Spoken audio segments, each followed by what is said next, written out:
welcome back to another episode of Syracuse Unpeeled, where we bring you the latest, greatest, most vital news for your entertainment. Tonight we talk about the mystery that is Shia Labeouf.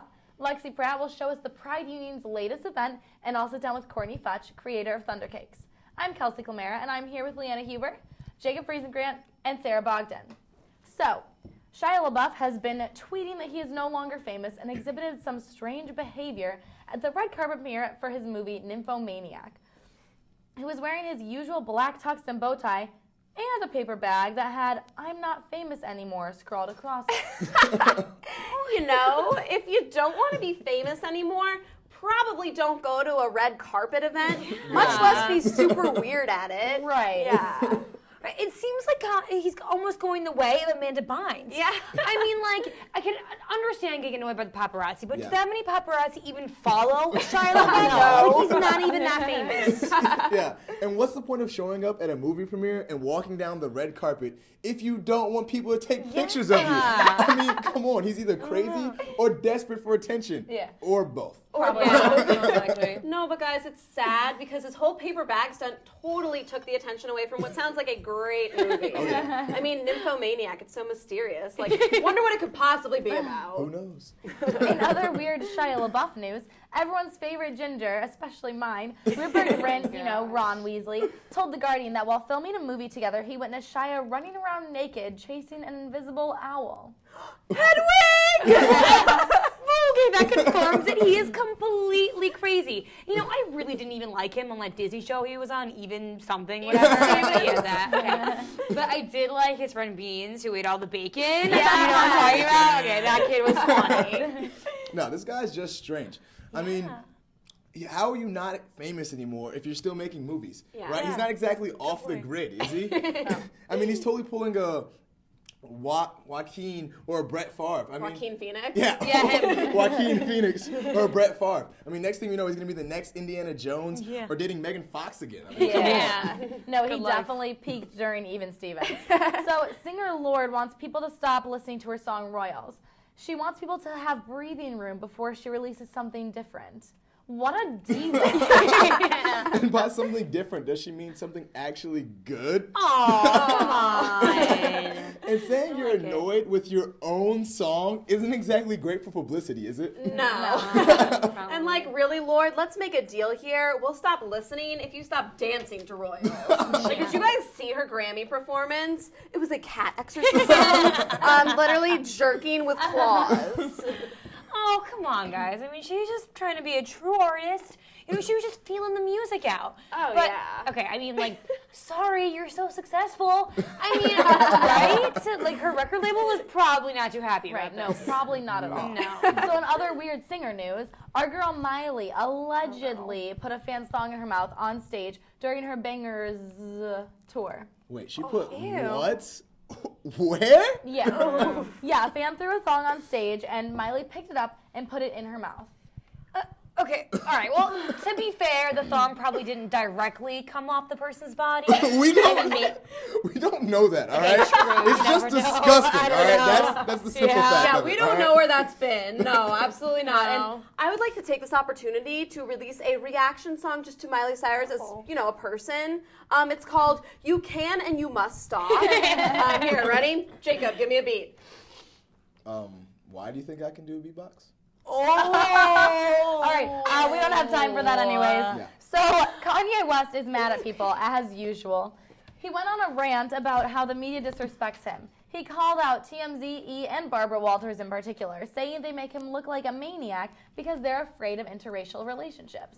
Kanye, I don't think they're making fun of you because you're in an interracial relationship. Relationship.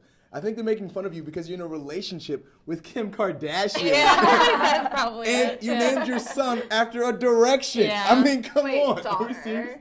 Daughter. Is it a girl? It's a girl. I can't tell with the name. Well, hold on. I'm going to let you finish, but Kanye, we at Unpeeled would like to formally apologize and assure you that we are incredibly supportive of interracial relationships. We just think you're a ridiculous person. You make good music sometimes, though. That's true. Yeah. That's true. Okay, but I love when Kanye goes on rants. Yes. He had that really, really good one in one of his concerts about sway or whatever. Yeah. And he was like comparing himself to like Beethoven and Shakespeare. And then he just gets completely calm and he's like, that was a brief intermission, now on with the show. This is just normal. Everyday life. Yeah, Leanna goes on rants like that. I do. Yeah. So Kanye is also commissioning the Yeezus movie, and it's being written by one of Lindsay Lohan's friends, whose most recent film starred Lindsay and some porn stars. Classy. Wow.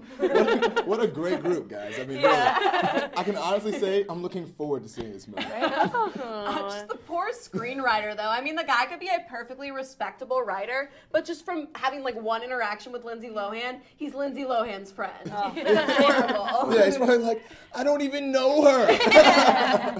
And I mean, as if we don't get enough of Yeezus, now there's a movie about him.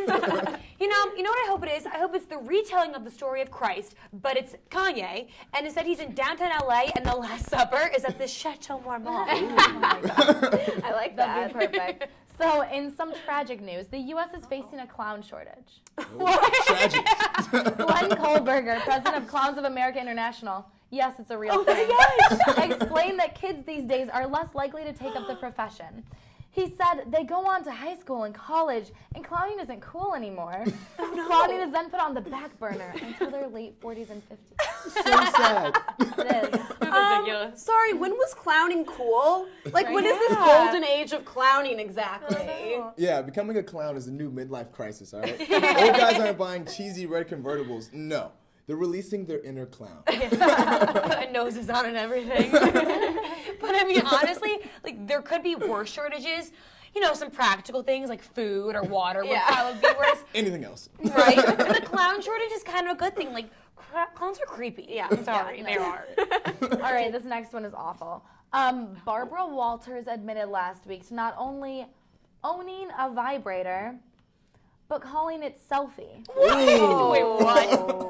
Yeah, don't make me repeat it. Since then, in a very serious address, she went on The View, or serious address on The View, she denied ownership and went on to the next segment, which was learning how to take a butt selfie.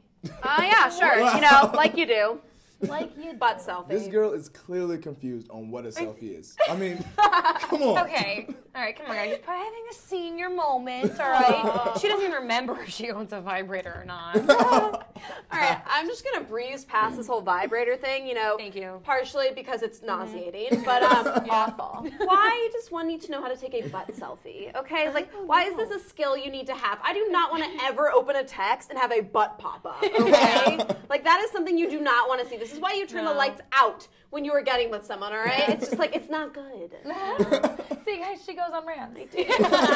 All right, well, the Winter Olympics have been going on, and everyone is very excited about the U.S. men's hockey team's victory over the Russian team.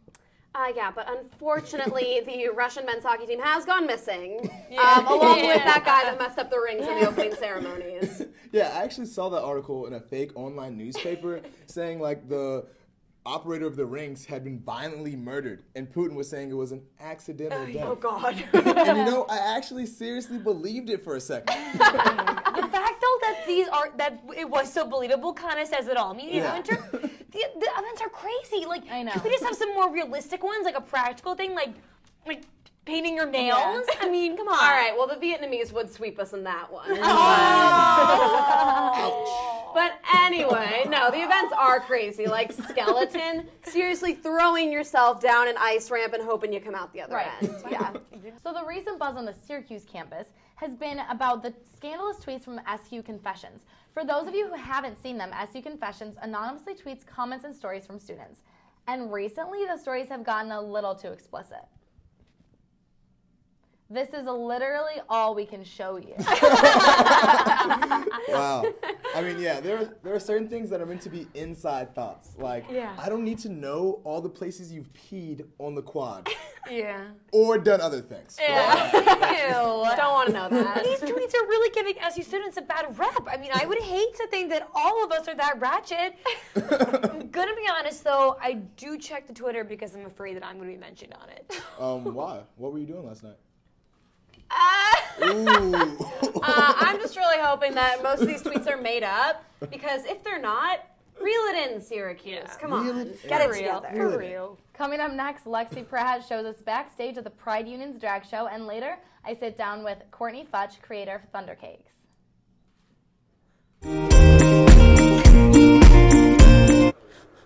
Just say, you better work. Yes, I'm Lexi P here at the Totally Fabulous Drag Show Finals held by Pride Union and LGBTQ community. And we're here and we're going to have so much fun meeting a great amount of performers, beautiful people from the SU community and the actual Syracuse community who the proceeds of this show goes to. Profitable organizations who are here to reach out and express their love and culture with our SU community. So let's see what we're going to go find out. Shall I say, away. Hey everyone, I'm here with Kate, one of the amazing people who put this amazingly fabulous show on. So tell me, what is your part in the show? I, help put on the show, help get the people to come, and I am the director of advocacy for Pride Union. So the whole e-board put that together. So. Okay, so can you tell us anything about this show in particular? What makes it so different from other drag shows put on around the country? Mm-hmm. Well, we get a lot of professional performers from RuPaul. People know, so that works. We always get a good student group like Calabash, and it's just a lot of energy. Everyone just loves it, and they keep coming back. And we co-sponsor with a lot of student groups, so that helps definitely a lot. So. Just get a lot of people here, and it's a lot of fun. Awesome. It really is a lot of fun. Now, I just wanted to know, what do you do to have your part in the community? I know a lot of people outside of SU love this drag show. It's something talked about in the neighborhood. So what is your part in that? Well, we donate proceeds out to, we're donating to the Q Center and CNY Pride this year. So that helps, and they have, a bunch of amazing volunteers that work in the community, and they get the word out, and they send out our stuff, and, that's how it goes. So, yeah. Awesome. So I heard that you guys had Juju B here from RuPaul's Drag Race. Anybody watch? Yes. Juju B was here for the prelims. That was about 3 weeks ago. Now, you've got to say, who is hosting the finals? Shangela. She's great. Hallelujah. Okay, tell me about how is she? Tell me about this amazing woman. I didn't actually get to meet her last year, but from what I've heard, she's just so energetic. She will just put on a great show, and she gets the audience going, and it's wonderful. So, and Jujubee's great too. We really just throw her up there, and we're like, you know what, just go ahead, and she does an amazing job. So they're really good at talking to the crowd. All right. Well, I heard about some other performers. We're going to have Spiky Van Dyke and Alyssa Edwards, so Shangela's drag sister. So it's going to be a fantastic show, and congratulations. This is a big event, and I can't wait. I really can't wait. Awesome. Hope it goes well. I'm scared. This is my first time, so. Well, you're doing a fantastic job. And can we just look at this outfit real quick? Look how awesome Kate looks. So if you have a double, let me know. I can do my hair like that. We'll be twins. Yeah. Okay. Well, thank you guys, and this is the fantastic, fabulous SU Drag Show. I'm Lexi. I'm here with Kate, and we're about to go have some fun. Work. Now, I'm stepping in on the makeup section real quick with our contestant, Dante. But what's your stage name? Daniela Dupree. That is so fancy. Mom, you need to redo my name because, my goodness. Okay, so what exactly are you getting done right now? I'm getting my eyebrows done. Justin, my makeup artist, knows more about it than I do. All right, so exactly how are you executing this? Okay, so basically, glue stick, Elmer's glue stick, and he needs 4 layers for his eyebrows because they're thick. So you just keep applying glue stick, powder, and then foundation, and they're gone. they disappear. Oh, wow. So you're going to take them off, then pretty much put them back on. Basically. That's awesome. This is a lot of preparation. So how did you decide what type of makeup you wanted for this performance? I mean, anything to make me look like a woman, I guess. Because I don't know. I look like a man. Okay. So what is going to be, can you give us a little insider about your performance? Like, is it going to be a lot of dancing, a lot of sultry? Let me know. Yeah, it's Beyonce, so there's obviously a lot of fierceness and sassiness and dancing. Well, I'm like a dancer, so I got to bring some of that in. And my lovely backup dancers, I couldn't do it without them either. Yeah. Okay, do you have any dancing or theatrical experiences that helps you, get ready for this? Yeah, I've been musical theater since I was in 5th grade. I'm actually doing FYP. Shout out to FYP. We're doing Rent. Come see Rent. Yeah, I'm Angel in Rent, and I thought it would be a good precursor experience to get used to it and have fun. Wow, you're really doing your research. This is serious. Method acting. All right, I love it. I need to take some training skills from you. This is awesome. Okay, so say your name one more time, the stage name. I've got to hear it. It was beautiful. Just ring in my ears. Daniela Dupree. Oh, Daniela Dupree. Dupree. I like it. Okay, one more thing, because this is an amazing event. A lot of time and work. A lot of people outside of the SU community, they come to this. So how do you think that's so important to them? Like, how do you think that's a great way to connect with them? I think it's good to get that exposure and like bring the community in something that's fun and like lighthearted and just have fun with it. I mean, anyone who has fun together like bonds and just brings the community together as a whole. Definitely. Yeah. I love it. Okay, well, I'm going to let you get back to this. Miss Dupree, did I say it right? Yes, you did. Oh, yes. All right, so good luck tonight. Beyonce will be proud. I know Shangela will be proud. I love her. So I'm going to love you too. Awesome. Thanks, guys. So I ran into another contestant, and I don't want to mess up their name, so I'm going to say it one more time. Max Swagger. I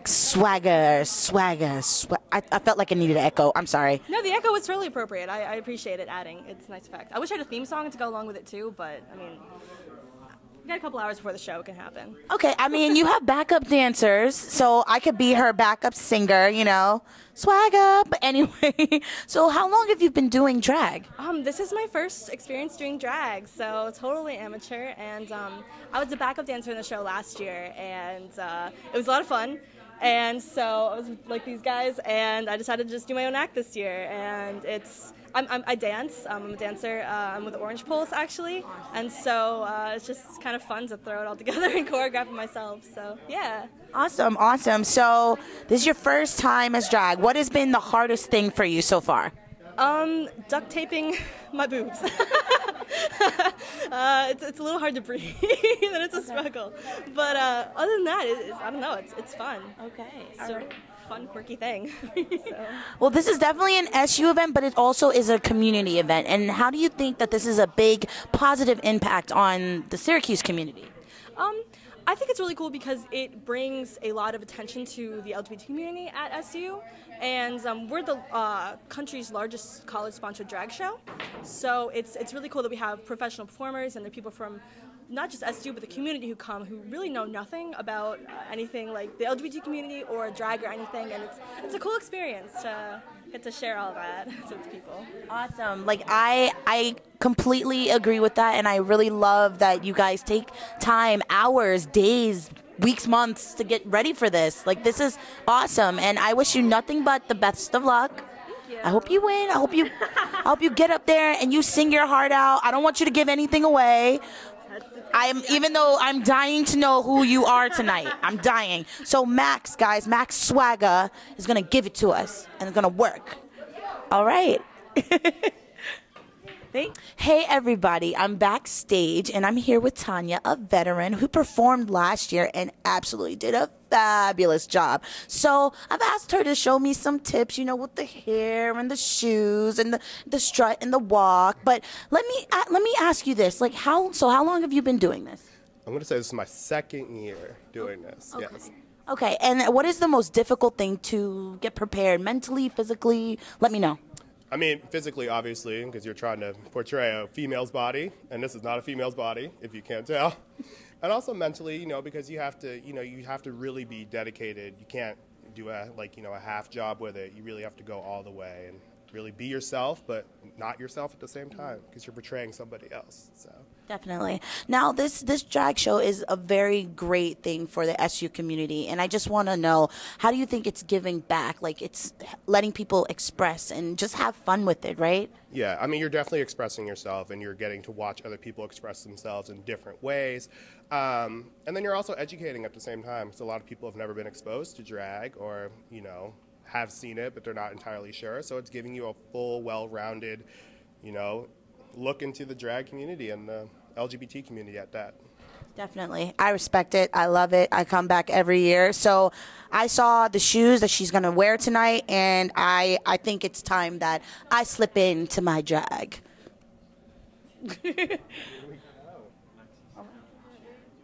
Sit in the chair and do it. Oh God. We can cut that out.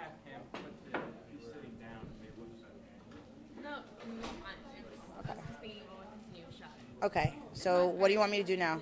Yeah, okay, we're gonna go down now. Ready? Okay. We're rolling. Okay. All right, Tanya, hold the mic in the hand. I'm gonna try it. I'm gonna try it. Nobody pay attention to my holy moly socks. Okay. All right. I got it. Got it. These are so uncomfortable. Well, I'm still not as tall, but I'm up there. I'm shoulder length. Yeah. So I don't know how you're gonna do this, but I commend you because I can't wear these. I can't do it. Well, good luck tonight. Thank you. I hope you win. I hope you have a great time because I'm gonna be in the wings cheering for you. And yeah, you're gonna work. Oh, thank you. Look at you. You're working.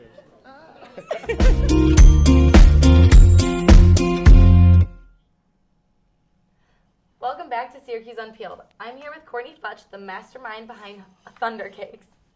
So I've been hearing about your cakes, people raving about them on campus. So can you tell me about how your business started? Absolutely. So Thunder Cakes was kind of my baby as a freshman year. I'm currently a junior here at SU, but when I was a freshman, I'd been baking for forever. I started when I was 8 years old, primarily self-taught, and I've just always had a passion for baking. So toward the conclusion of my freshman year, I had no money in my bank account, like $6.14. Too much pride to call my parents and ask for any money. And I had already been baking on a social level, like having people up in my room, and we would hang out and have jam sessions and play the guitar and the drums, much to the behest of my RA. And I would have people over, and I made this thing that I did not name. Disclaimer, Sex in a Cup. So it was like my grandmother's chocolate cake recipe with marshmallows and Nutella and like peanut butter and all these wonderful things. And I microwaved it, and it became a cake inside of a mug in the microwave. And it was awesome. And everybody knew about it. Yeah, everybody knew about it. So when I finally decided, hey, I really need money, need to find a way to make some legally, emphasis on legally, I said, you know what, I'm going to bake for profit. And thusly Thunder Cakes got started. How did you come up with that name? So I was named the Chocolate Thunder by some guys on my floor. All of us had like these crazy nicknames. So my roommate at the time was the 90-pound ninja. One guy was Applejack. Another guy was the Maverick. Another guy was Big Sexy. He's lost some weight, so now he's like littler sexy. Just really, really cool, crazy, quirky nicknames, and they decided to appropriately name me the Chocolate Thunder. I was like, yo, this is awesome. So everything that I'd done since then was thunderous in some way, shape, or form. My roommate and I, we started an acoustic duet, and we would like go to Funk and Waffles and sing at open mic nights. And our name was Thunder Wolf. Her last name was Wolf. I was a Thunder. It made sense. So when it came down to like naming what I was gonna do, it was like, who am I? I am the Thunder. What do I do? I bake cakes, Thunder Cakes, boom. Perfect. Okay, so I have a friend on campus that orders your cakes all the time, Simone, and she always talks about bacon-related products. It sounds insane to me, also delicious, but tell me how you came up with that. I love bacon. I love bacon so much. Bacon is beautiful. And I've always had like a love for combinations of sweet and salty things. So, you know, bacon is like, it can be sweet, salty, crunchy, smoky, the whole nine. So when you add it to things, and I used to love dipping my bacon in chocolate when I was younger. Oh, wow. So I just kind of carried that love into Thunder Cakes. And I think the first thing that I made, and this is kind of what people primarily remember me for, I made Rice Krispie treats covered with chocolate, bits of bacon, white chocolate, and caramel. Oh, and it was like sinful and wonderful. And I sold out that night. And ever since then, you know, it kind of set forth, you know, a path of quirkiness as far as my menu. So I decided I was going to do a couple more bacony things. So now on our menu, we have maple bacon cinnamon rolls. We have bacon chocolate cupcakes. We have bacon cheesecake brownies, which are one of my personal favorites just because I love cheesecake and I also love brownies and I really love bacon. So we have all those things together. And we're constantly innovating on how to do more, you know, bacon products. Yeah. Well, do you have people helping you or is it just you? I have like 15 interns. Okay. All of them are absolutely wonderful. 15 girls. We wish we had some guys, you know, to break up the monotony. But, you know, it's really sweet. They're these wonderful girls, freshmen, sophomores. I think I have 2 juniors. And we just kind of get in the kitchen and I'm trying to teach them things. But right now it's a little difficult. I can only train a few of them at a time. Because I'm trying to move into a commercial kitchen by August of this year. And then when I do that, I'll have the ability in this space to fully train them. But altogether, I have a staff of about 36. So what makes your cupcakes different from other people's or your cake? I think I have a love for cake more so than cupcakes. Okay. I am very much so about not just it tasting good, which is super important. Like that is probably the most important thing. I mean, I've eaten some things that were terrible to look at, but were wonderful to eat. Yeah. But I'm not complacent with that, not at all. And I needed those things to be just as beautiful as they were delicious, if not more. And I've always put a lot of emphasis on the decor of what we do. Also, our motto is with love and butter. Like we're letting you know from the jump that you are not getting anything skinny, vegan, Splenda, none of it. None of it. We don't want that. None of it. The entire, like, I feel like the purpose of eating dessert is to indulge. It is about decadence. And I have very much embraced that as the company motto. And I always make sure that if it doesn't seem like it's made with love and if it doesn't seem like it's made with butter, we don't do it. Simple as that. Simple. So do you want to keep doing this after school?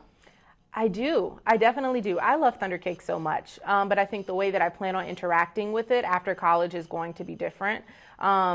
We are planning on launching a food truck within the next 18 months. So by August of 2015, we will have that. And I'm really looking forward to it because I think that's going to allow us so much more access to the Syracuse University community as well as the Syracuse community at large. And it gives us, you know, like we can really interact with the people. And by that time, I don't think that I'll actually be doing the baking anymore, just instructing people on how to do the baking, doing product, you know, quality control, the whole thing. And also kind of getting out there and interfacing with people so that we can expand. Wow, and it'll make it much easier for us to get your cakes. Absolutely, because the main complaint that I hear, and really the only complaint that I hear, because everybody loves our stuff, which is awesome, thank you guys, is that we aren't able right now to complete orders that are like small. So if you want just 2 cupcakes, unfortunately that's not a thing that, you know, we can do right now. Occasionally we set up little pop-up shops where we do sell things individually, but for the most part, you really do have to anticipate and then place an order,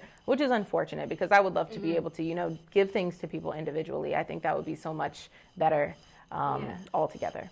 All right, well, it is time for our speed round. So guys, it's time to unpeel Courtney Futch. Ready? All right. Favorite thing to bake? Red velvet cake. Ace of Cakes or Cake Boss? Ace of Cakes. All right. Team Duff all the way. Favorite on-campus restaurant? Appa Chipotle. Appetizing and Chipotle. Both of them, they're equal ties. I can't distinguish. Would you mix them together? Probably not. I don't think that'd be healthy. Think it'd be good. I don't think it'd be very good, but I love them both so much. Okay. So much. Well, what's the last thing you ate? Chipotle. Okay. Chocolate or vanilla? Vanilla.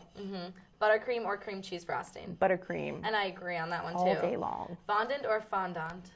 Fondant, but I don't like either of the two, regardless of how you pronounce it. So that's not on your cakes? No. Okay, good. No, I don't like all it frosting. all frosting. Would you ever eat a cake made from a box mix? I have. I would again. I'm not particularly picky when it comes to the things I eat, only about the things that I make. Okay. In a perfect world with a perfect man, what would he make for you on a date night? My boyfriend makes the most wonderful chicken Alfredo. Oh, yeah. So cute. And our last question is, where can we find these cakes? Where can we get them? You can find them at www.thundercakes.com. You can find them on Instagram at Thundercakes. There's no funky spelling, none of that. On Twitter, it's at Thundercakes, capital SU. So Thundercakes SU. So there are 2 S's and then U. And on Facebook, we're just Thundercakes. So you're hit us everywhere. Up. We are everywhere. We are omnipresent. We are ubiquitous. We are trying to take over the world with love and butter. That's what we're doing. All right. Well, thank you so much for joining us. Thank you for having me. And we'll see you guys next time on Syracuse Unpeeled. Yeah.